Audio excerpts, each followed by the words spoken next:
Hi guys! Kakauwi ko lang pala galing sa bayan. Anyway, after ng school ko, dumaan ako Uy! Ano nangyari dito sa amin? Halaka! Sa panis ba? Hindi naman akala ko na panis. Charot kasi. Diba? Nagluto kasi kami ng maraming patatas. Pero tingnan mo, parang napanis to. Sabi ko kasi sa asawa ko, wag nang balatan lahat. Gusto niyang balatan lahat. Walang space sa ref. So anyway, balik tayo dun sa kwento. Charot. Galing ako ng school. After ng school ko, tumaan ako ng Turkish store kasi nga bumili ako ng kalabasa. Yan, may kalabasa sila. 3 euro ang isang kilo. Di ko alam kung isang kilo ba to. Tingnan natin. Yeah. Ay. 999. Hindi. 227. Ano lang siya? 758 grams. Sarot. Tapos, nakabili ako ng kamote na orange. Yan, no? Gusto ko Tapos, okra. Okra, guys. Oh. Kasi maglalasawa ako ngayon or parang pasinig lang siguro gawin ko. Charot. Na walang anything else. Kundi, mga gulay lang. So, ngayon, magluluto ako dito. Bibilisan ko yung pagluluto kasi nga gutom na ako, guys. Alauna something na. So, yun. Tanggalin ko na muna yan. Tapos magsasayang ako, guys. Gusto kong kumain ng kanin. So, magsasayang ako. Meron ko itong brown rice.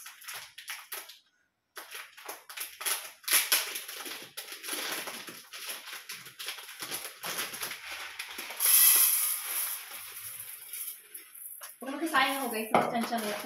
Hindi ko na ako kakal-kakal. Okay lang yan. Pero hindi naman palis tong yung aming patatas. Parang lang to, parang isa't kalahating takal. Ewan ko. May sardinas ako dyan yung binilhan ako ng asawa ko ng sardinas na nasa lata. Yung sardinas dito sa amin.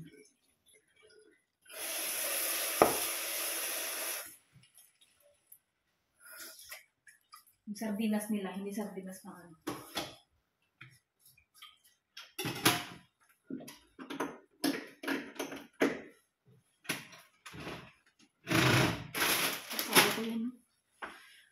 Parang tong phone ko, wait ayusin ko lang. Ayan, pang luminaw na kayo, no? Kasi malabo pala yung screen. So, nanto na yung aking sinaing, guys. O, napindot ko na siya. So, prepare natin itong aking lulutuin. So, ngayon ay, aanuhin ko lang po. Tawag ito.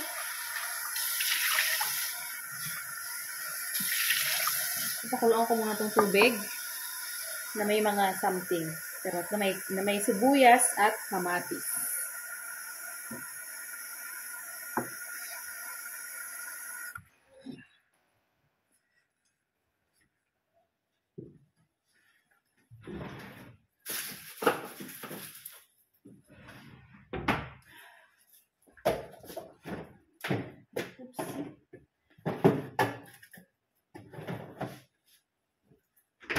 Kamatis.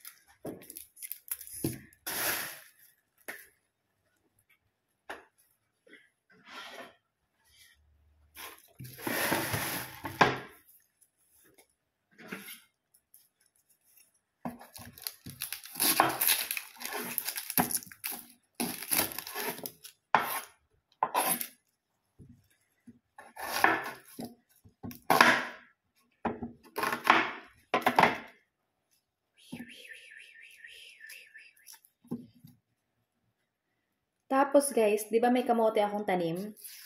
Anuhin natin mamaya. Tawag ito? Harvestin natin mamaya. Na-harvest ko na dati yung nauna, di ba? Nung nagluto ako ng sinabawang isda. Try ko. Uy, pwede ko rin pala lagyan ng isda. Kasi may isda ako dito. Kaso lang hindi ko lang na defrost.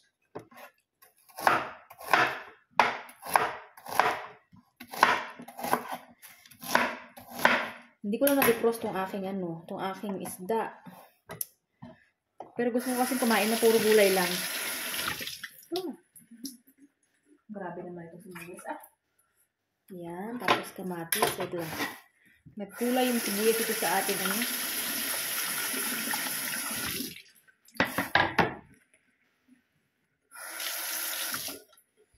Tapos ang kamatis.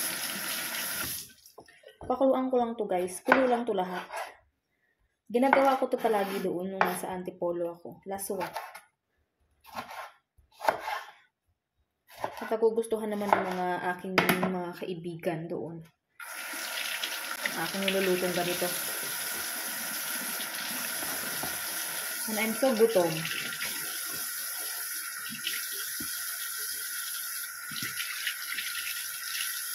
I'm so gutom. Wait lang. Nanginginig na ako sa gutom, mga sis. Mga guys. But, kakain lang ako ng konti. Pagkatapos ko ito ma-prepare, kakain ako ng konti. Meron kami dyan guys na potato salad. Kasi nga, gusto ng asawa ko ng potato salad. Kaya kami may patatas na madami. Kasi 2 kilo yun mahigit eh. Binalatan niya lahat. Diba? Binalatan niya lahat. Tapos, ayun. Ay nako, dito natin ilagay.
Nag-aantay ng aking pinakukuluan. Kain tayo guys kasi nagugutom na talaga ako. Ito guys yung potato salad na ginawa ko kagabi sa aking bisawa. Tsaka yung natira sausage dito na matigas pa. Kain tayo guys kasi gutom na talaga ako. Kasi may aabot na lang yun ng dinner ko mamaya. Kasi yung asawa ko ay pang ngayon, pang gabi.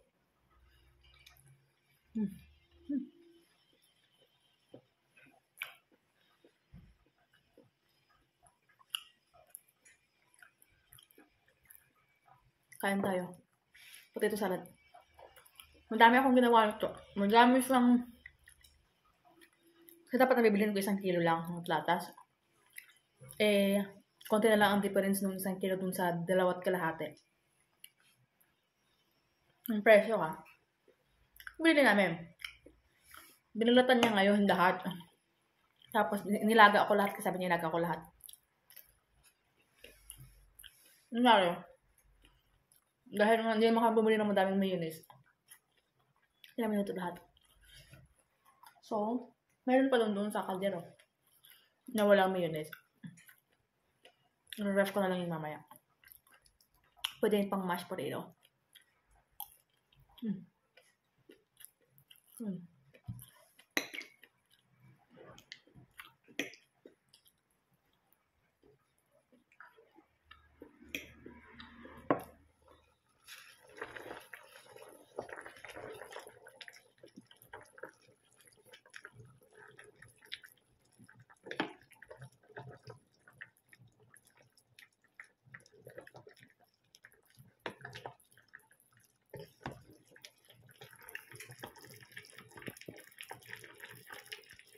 Hi guys! So actually luto na yung aking niluto.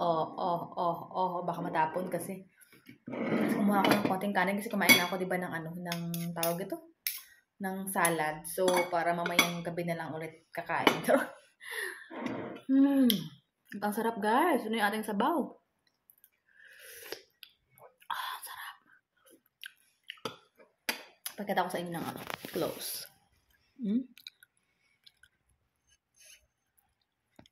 Diba? Diba? Sobrang na-miss ko to kasi nga, bihira lang kasi magkaroon ng bihira. Seasonal, guys, yung ano, kung hindi ako nagkakamali, seasonal yung ano, yung kalabasa. Nagkalabasa na ngayon, kaya may kalabasa na ulit. Kaya, ano tayo, tapos, ito na yung aking ano, guys, kamote. Ang sarap. Masarap ng sabaw, grabe. Ito yung talagang lagi kong niluluto doon sa ano, yung sa Antipolo ako, guys. Tsaka easy access kasi yung mga gulay. Tsaka mura-mura yung gulay sa atin, di ba? Dito ang mahal. Hindi pala 4 euro pala ang 1 kilo ng ano, kalabasa. Ito hindi umabot kaya parang nasa 2.78, di ba? Tapos yung okra, 2 euro mahigit din. Tapos yung kamote ko ay nasa 3 plus.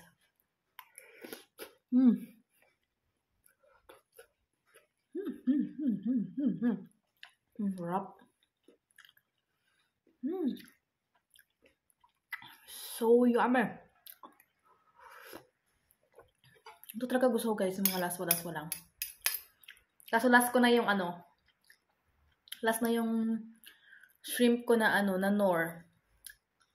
So pagka umuwi kami ng Pilipinas, ay aking magdadala ulit ako ng shrimp na Knorr.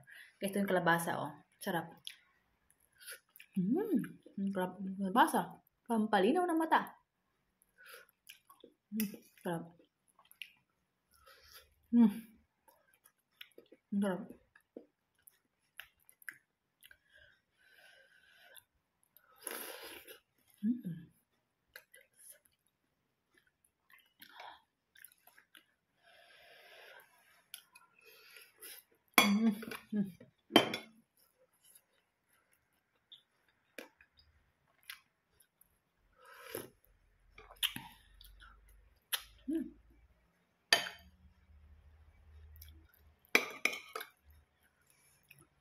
Ang sarap.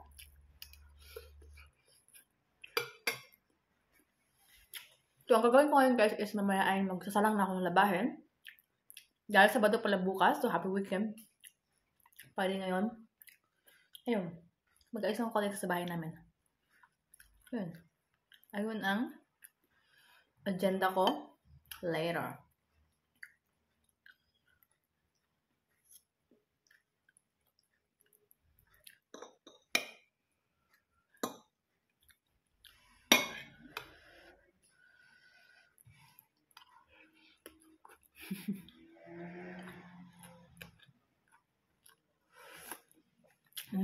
Sarap.